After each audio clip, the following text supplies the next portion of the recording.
టాలీవుడ్ లో నిన్నటి వరకు హీరోగా ఉన్న శ్రీకాంత్ ఇప్పుడు క్యారెక్టర్ నటుడిగా విలన్ గా మారిపోయాడు. కుర్ర హీరోల జోరుతో హవా తగ్గిన ఈ ఫ్యామిలీ హీరో ఇప్పుడు మళ్లీ బ్యాక్ టు స్టార్టింగ్ డేస్ కి వెళ్లిపోయాడు. నిన్నటి వరకు మెగా హీరోలకు బాబాయ్ గా నటించిన శ్రీకాంత్ ఇప్పుడు ఇతర హీరోలకు విలనిజం చూపిస్తానంటూ పాత రోజులను గుర్తు చేస్తున్నాడు. సినిమా ఇండస్ట్రీకి వచ్చిన తొలినాళ్లలో విలన్ గా తెలుగు ప్రేక్షకులను మెప్పించిన శ్రీకాంత్ ఆ తర్వాత హీరోగా మారి ఫ్యామిలీ ఆడియన్స్ కి దగ్గరయ్యాడు. ఎన్నో ఒడిదుడుకులను ఎదుర్కొన్న టాలీవుడ్ లో నిలదొక్కున్న శ్రీకాంత్ ఈ మధ్యనే కొడుకు రోషన్ ని హీరోగా నిర్మలా కాన్వెంట్ సినిమాతో తెలుగు ప్రేక్షకులకు పరిచయం చేశాడు. ప్రస్తుతం హీరోగా అవకాశాలు లేకపోవడంతో శ్రీకాంత్ మళ్లీ విలన్ గా మారిపోయాడు. లేటెస్ట్ గా అక్కినేని హీరో నాగచైతన్య యుద్ధం శరణం సినిమాలో విలన్ పాత్రలో నటిస్తున్నాడని చెప్పుకుంటున్నారు. అలాగే బాలయ్య 102వ సినిమాలో కూడా విలన్ గా కనిపించబోతున్నాడు. ఇంతకుముందు ఫ్యామిలీ హీరోగా ఉన్న జగపతి బాబు బాలయ్య లెజెండ్ సినిమాతో విలన్ గా ఎంట్రీ ఇచ్చి ఇప్పుడు బిజీ నటుడుగా మారిపోయాడు. ఈ సెకండ్ ఇన్నింగ్స్ చాలా బాగుందని ఎన్నో సందర్భాల్లో జగ్గు తన ఆనందాన్ని మీడియాతో పంచుకున్నాడు. ఇప్పుడులానే శ్రీకాంత్ కూడా బాలయ్య సినిమాతో సుడి తిరగడం ఖాయమంటున్నారు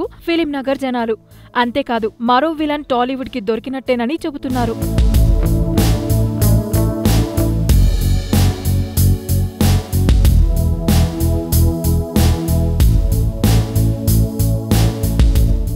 హాయ్ యూట్యూబర్స్, మరిన్ని మంచి వీడియోల కోసం సబ్స్క్రైబ్ చేయండి.